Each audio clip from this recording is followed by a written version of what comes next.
We're going to slow this one down today, y'all, because Paul's not speaking to unbelievers in chapter 4 through 6.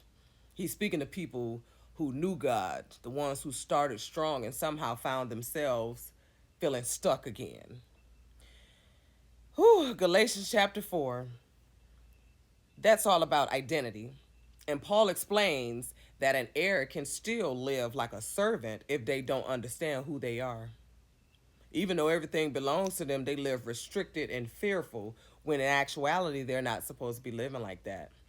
That is how many believers live today. We belong to God, yet we approach Him like we're on probation instead of adoption. That's what it is, y'all. Then Paul reminds us that God sent Jesus so we could be redeemed and brought into His family. Not tolerated, but brought into the family. Not tested, but accepted as sons and daughters. That means we don't pray from fear, we pray from relationship. That's what that is, y'all. Then Paul asks a hard question. Why would someone who was set free choose to go back to bondage? Right? Why return back to people pleasing or performance when God already settled the issue of approval? Hmm? Some of us left Egypt, but we still carry Egypt emotionally. And when truth confronts that, it can feel a bit uncomfortable. It can. That's why Paul asks if telling the truth suddenly makes him the enemy. Because truth doesn't always feel good, but it always leads to freedom. Some people call the truth judgment, you trying to condemn and all that, but it's the truth is just the truth. The truth does not have a feeling to it. In real life, Galatians 4 speaks to people who keep punishing themselves for a past God already forgave. It reminds us that maturity is not about doing more, but finally belonging or believing that you belong. That's what it is. In Galatians chapter 5, that talks about freedom and growth. Paul makes it clear that freedom must be protected. Just because Jesus freed you does not mean old patterns will not try to return. He explains that real growth does not come from willpower or religious pressure. It comes from walking daily with the spirits. The tension you feel between doing what's right and wanting to do what's easy is not hypocrisy. It's not at all. It's warfare. Paul contrasts the works of the flesh with the fruit of the spirit, and fruit matters because fruit is evidence. I feel there it go, y'all. Excuse me. The fruit of the spirit shows up in how we love, how we respond, how we endure, and how we control ourselves. It's not about personality, it's about what grows when God is leading our lives. Fruit grows when it's fed properly. It can't be forced. It cannot be. If your life feels chaotic, it's worth asking, what are you feeding it daily?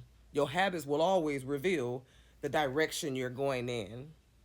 Then Paul closes the chapter by reminding us that if we claim to live by the Spirit, our lifestyle should reflect it.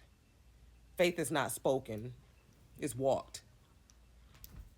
And in real life, chapter 5 speaks to people who are tired of repeating the same cycles.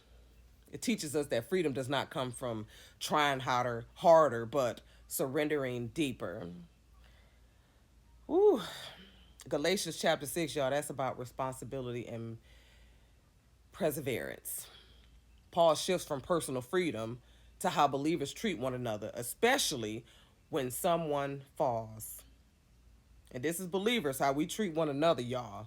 He teaches that restoration should be done gently with humility and self awareness. Because forgetting where you came from can make you careless with everybody. I said with everybody. Yeah, with everybody or everyone else. Christianity is not isolation, it's shared responsibility. That's exactly what it is. Paul also explains a principle that governs life itself.